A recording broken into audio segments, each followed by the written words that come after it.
बार फिर से हमारे YouTube channel SB success point पर आपका हार्दिक स्वागत है।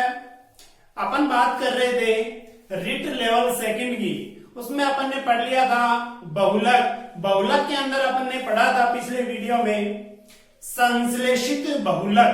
तो संश्लेषित बहुलक के मैंने 4 एग्जाम्पल बताए थे, ब्योना एन, ब्योना एस और नियोप्रीन। ठीक है, इसके बाद में अपन पढ़ेंगे संश्लेषित रेशे कि संश्लेषित रेशे क्या होते हैं, यानी संश्लेषित बहुलक का दूसरा एग्जाम्पल। पहला एग्जाम्पल संश्लेषित रबड़ पढ़ लिया था, उसके बाद में है दूसरा एग्जाम्पल संश्लेषित रेशे। अब संश्लेषित रेशे के अंदर अपन 3 एग्जाम्पल पढ़ेंगे।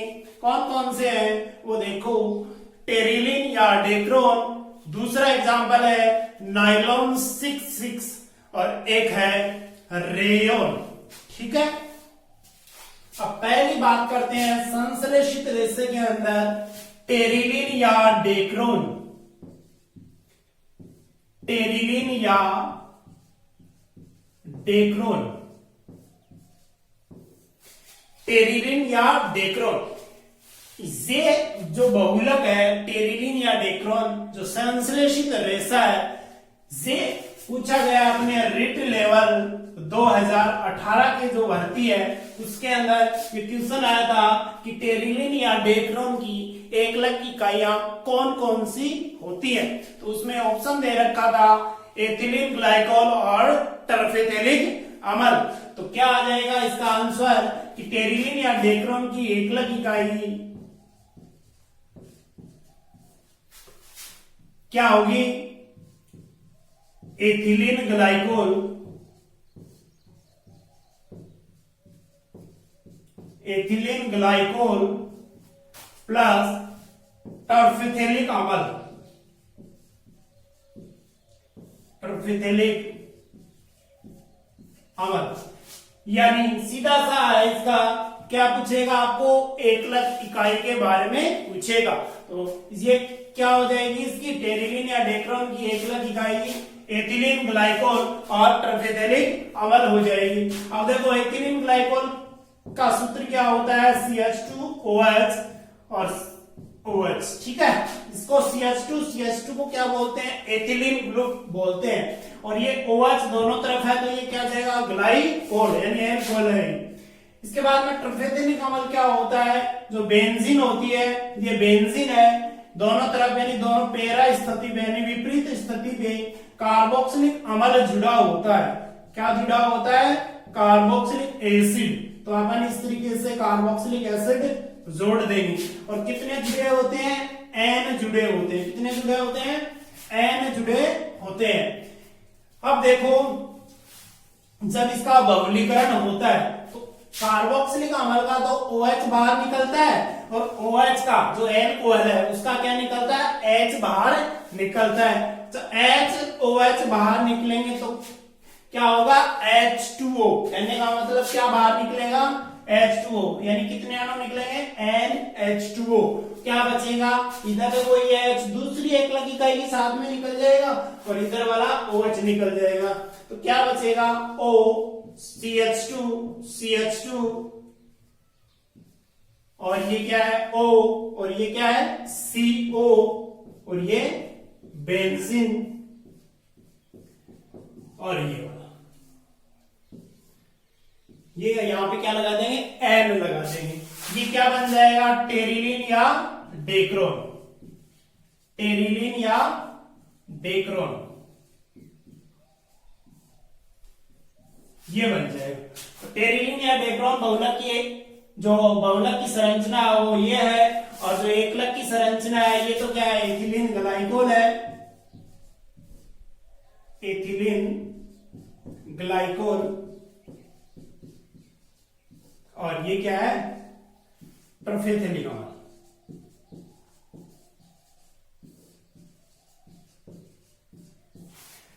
ठीक है, इसकी एकलक इकाई क्या होंगी, एथिलीन ग्लाइकोल और टर्फेथेलिक अम्ल, और जो बहुलक है बहुलक की संरचना ये होगी। अब इस बहुलक के अंदर देखो ये क्या है, COO और ये क्या है R बोले तो एल्किल ग्रुप यानी कार्बन की श्रृंखला। तो देखो ये क्रियात्मक समूह कौन सा होता है, COOR। ये क्रियात्मक समूह होता एस्टर, क्या होता है एस्टर।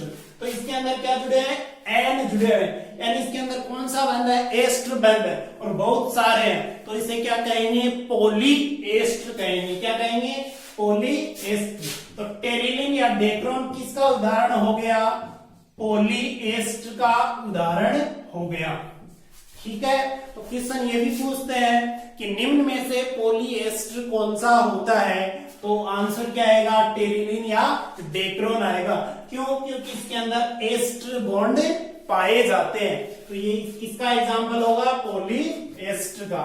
तो पहला एग्जांपल संश्लेषित रेशे के अंदर क्या हो गया, टेरिलिन या डेक्रोन। अब दूसरी बात करते हैं, नायलॉन 66, जिसको आप बोलते हो कि नायलॉन 66। तो नायलॉन 66 ना बोल के क्या बोलेंगे अपन, नायलॉन 66 बोलेंगे। नायलॉन 66। अब इसको 66 क्यों बोलते हैं, तो देखो इसकी दोनों एकलक इकाइयों के अंदर 6 कार्बन पाए जाते हैं, इसलिए इसे क्या कहते हैं, नायलॉन 66 कहते हैं। इसकी एकलक इकाई क्या होंगी, देखो इसकी एकलक इकाई क्या होंगी, एक तो होता है एडीपी का मल,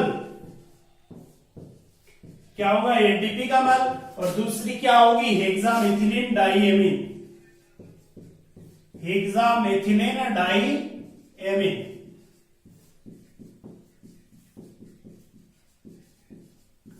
हेक्सामेथिलीन डाइएमीन। तो देखो एडीपी का मतलब आपको सीधा सा ध्यान में रखना है, क्वेश्चन क्या आता है कि नायलॉन 66 की एकलक इकाई क्या होती है, एडीपी का मल और हेक्सामेथिलीन डाइएमीन।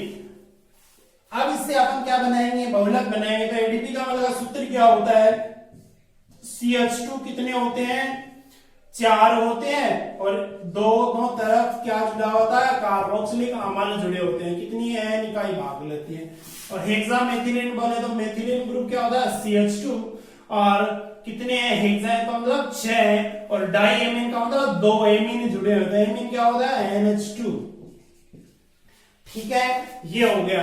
अब देखो कार्बोक्सिलिक अम्ल है, इसका तो क्या जाएगा OH और इसका क्या जाएगा H जाएगा, ये कितनी है, N इकाई है, तो क्या निकलेगा, वही जल का अणु निकलेगा। एक H यहां से निकाली, ये इधर जोड़ दिया। ठीक है, ये दोनों H नाइट्रोजन से जुड़े हैं, तो ये H है, ये इसके साथ में निकल जाएगा, यानी पानी का अणु क्या निकल जाएगा, बाहर निकल जाएगा। ठीक है, क्या बचेगा, देखो ये कार्बोक्सिलिक अम्ल है, इसका क्या चला जाएगा OH, तो क्या बचेगा इधर CO, CH2, 4CO, और ये क्या है NH, CH2, 6 और N और एक H बाहर निकल गया। तो क्या बचा यहाँ पे, ये बचा, ये क्या है, नायलॉन 66 है। क्या है, नायलॉन 66 क्यों है, देखो इसमें 6 कार्बन है, इस एकलक में एक 4 कार्बन तो ये हो गए, एक 5 और एक 6, इधर भी देखो कार्बन कितने हैं, 6 कार्बन है। तो दोनों एकलक इकाइयों में 6 कार्बन होने के कारण इसे क्या कहते हैं, नायलॉन 66 कहते हैं। अब देखो इसके अंदर ये जो बंध बना है CONH, तो देखो ये क्या होता है, CONH2। तो ये क्रियात्मक समूह कौन सा होता है, एमाइड क्रियात्मक समूह होता है, तो इसलिए N एमाइड ग्रुप है, तो बहुत सारे हैं, तो ये क्या हो जाएगा, पॉली एमाइड कहलाएगा। तो पॉली एमाइड का एग्जांपल क्या होगा, नायलॉन 66, यानी जिसके अंदर एमाइड बंध पाया जाता है वो पॉली एमाइड का उदाहरण होता है। तो क्वेश्चन यही पूछते हैं कि निम्न में से पॉली एमाइड बहुलक है, तो क्या आएगा, नायलॉन 66 आएगा। और एक एकलक के बारे में पूछते हैं। अब तीसरा एग्जांपल है इसका, रेयन। संश्लेषित रेशे के अंदर तीसरा एग्जांपल है रेयन।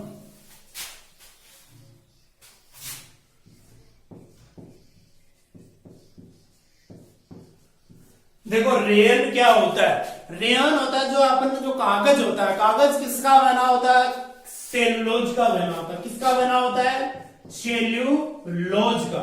अब सेल्यूलोज है, सेल्यूलोज को सोडियम हाइड्रोक्साइड, इसमें सोडियम हाइड्रोक्साइड जो विलियन है, सोडियम हाइड्रोक्साइड है, उसमें क्या करते हैं, भिगोकर इसको सेल्यूलोज को साफ किया जाता है। सोडियम हाइड्रोक्साइड में भिगोकर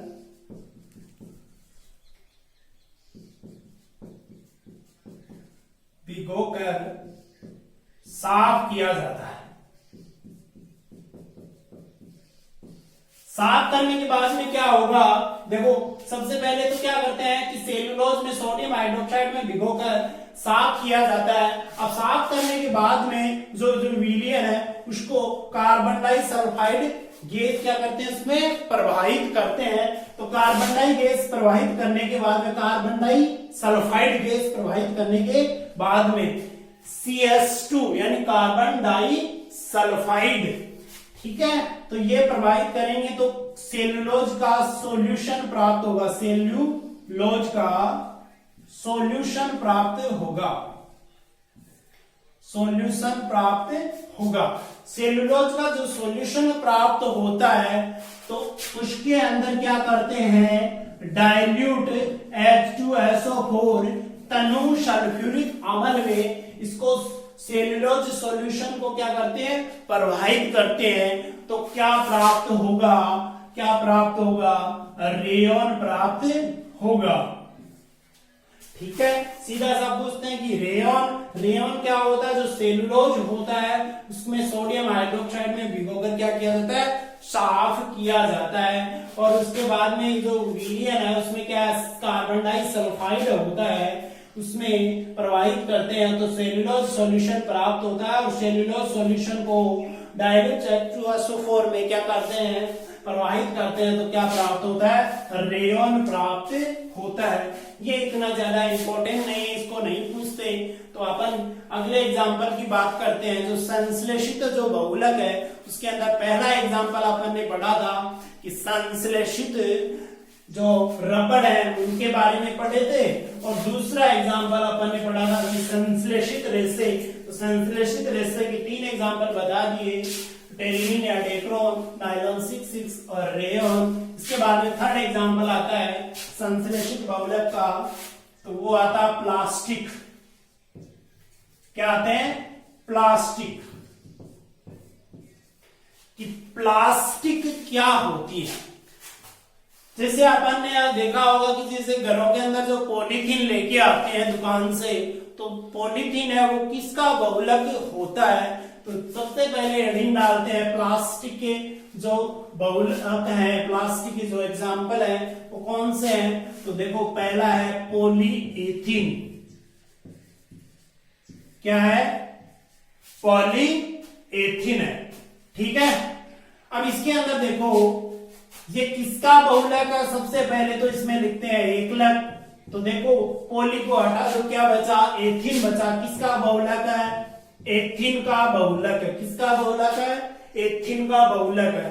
अब देखो एथीन क्या होती है, 2 कार्बन होते हैं और कार्बन कार्बन के मध्य डबल बॉन्ड होता है, तो वो क्या होती है, एल्कीन होती है। 2 कार्बन को क्या बोलते हैं, एक, और डबल बॉन्ड है तो इन लगा देंगे तो क्या हो जाएगा, एथीन हो जाएगा।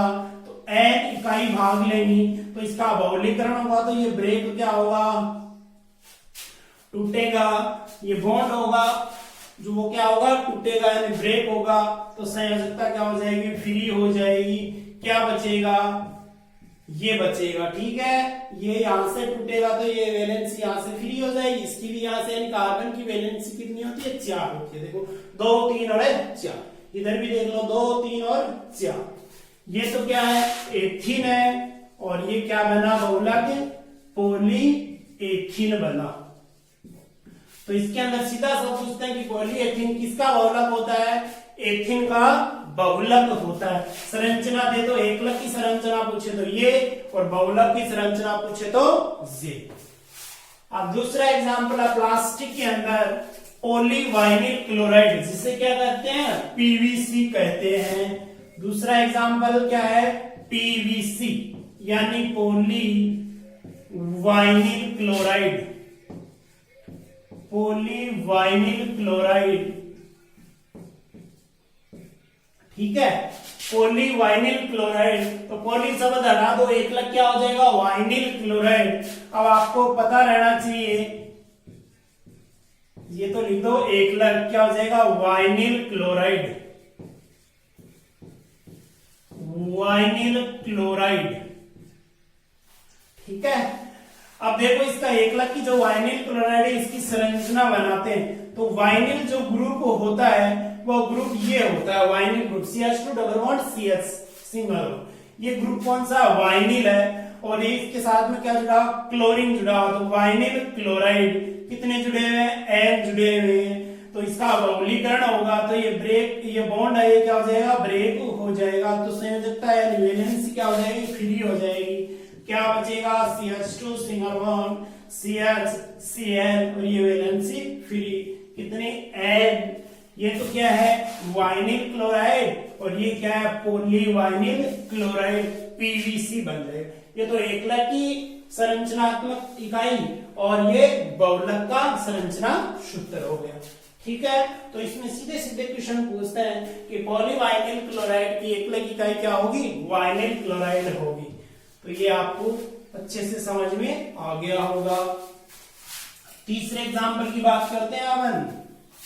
प्लास्टिक के अंदर ही तीसरा एग्जाम्पल है, वो देखो क्या है, PAN, क्या हो गया, PAN, poly acrylonitrile, poly acrylonitrile, poly acrylonitrile.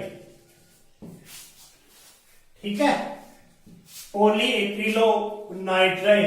अब देखो एक्रिलोनाइट्राइल मैंने पहले भी पढ़ाया था, तो उसके अंदर बताया था जो संश्लेषित जो रबड़ है उसके अंदर बताया था ब्यूना S के अंदर या ब्यूना N के अंदर। तो मैंने ब्यूना N के अंदर बताया था कि ब्यूटाडाइन और एक्रिलोनाइट्राइल की एकलक इकाई होती है। तो देखो उसके अंदर एक्रिलोनाइट्राइल अपन ने क्या बनाया था, इसकी एकलक इकाई देखो पॉली एक्रिलोनाइट्राइल, पॉली शब्द हटा दो और ये क्या बच जाएगा, एक्रिलोनाइट्राइल। तो इसकी एकलक इकाई है जो मोनोमर है वो क्या होगा, एक्रिलोनाइट्राइल, एक्रिलोनाइट्राइल। अब देखो ये क्या है, एक्रिलोनाइट्राइल। अब एक्रिलोनाइट्राइल का जो संरचनात्मक जो सूत्र है वो क्या होगा, देखो ये 3 कार्बन है और 2 नंबर पे क्या है, डबल बॉन्ड है, उसको क्या बोले, एक्रिल, और साइनाइड है वो क्या होगा, उसका अनुलग्न नाइट्राइल होता है। तो ये क्या होगा, एक्रिलोनाइट्राइल। जब इसका बहुलीकरण होता है तो ये डबल बॉन्ड होता है, टूट जाता है और वैलेंसी क्या हो जाती है, फ्री हो जाती है। क्या बचेगा यहाँ पे, ये बचे जाएगा। इसको क्या बोलेंगे, पॉली एक्रिलोनाइट्राइल, PAN बोलेंगे। तो सीधा सीधा आपको ध्यान में रखना है कि इसकी एकलक इकाई क्या है। ये आपको नहीं आए तब भी काम चल जाएगा, क्योंकि रेट की जो एग्जाम है उसके अंदर केवल थ्योरेटिकल क्वेश्चन पूछे जाते हैं, जो संरचना होती है उनके बारे में नहीं पूछते। केवल आपको तो एकलक इकाई का ध्यान रखना है। ठीक है, तो एकलक इकाई है वो आपको अच्छे से समझ में आ गई होगी। अब चौथा एग्जाम्पल की बात करते हैं।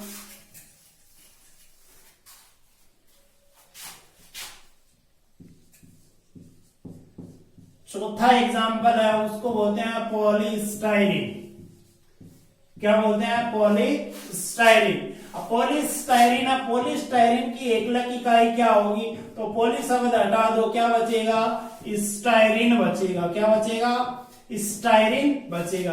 तो इसकी एकलक इकाई क्या होती है, स्टाइरीन होती है। अब स्टाइरीन की जो संरचना है वो मैंने पहले भी बताई थी, जो अपन ने संश्लेषित रबड़ पढ़ा था तो उसके अंदर ब्यूनाइस पढ़ाया था, तो उसके अंदर क्या था, ब्यूटाडाइन और स्टाइरीन। तो स्टाइरीन क्या होती है, तो देखो ये वाइनिल ग्रुप था, तो इसके यहाँ पे क्या लगा दिया था, एक्रिलोनाइट्राइल में तो CN लगाया था और स्टाइरीन के अंदर C6H5 लगाया था।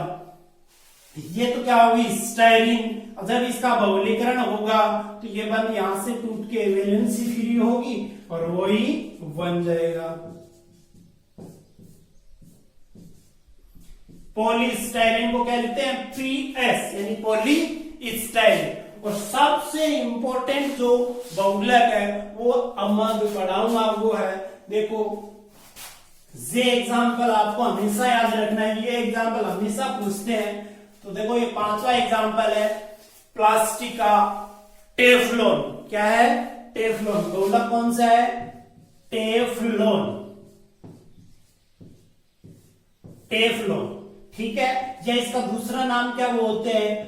पॉली टेट्रा फ्लोरो एथीन, या क्या बोलते हैं? PTFE, पॉली टेट्रा फ्लोरो एथीन या टेफ्लॉन। तो एकलक इकाई क्या होगी इसकी? एकलक इकाई क्या होगी? जो पॉली शब्द है वो हटा दो, क्या बचेगा? टेट्रा फ्लोरो एथीन, टेट्रा फ्लोरो एथीन।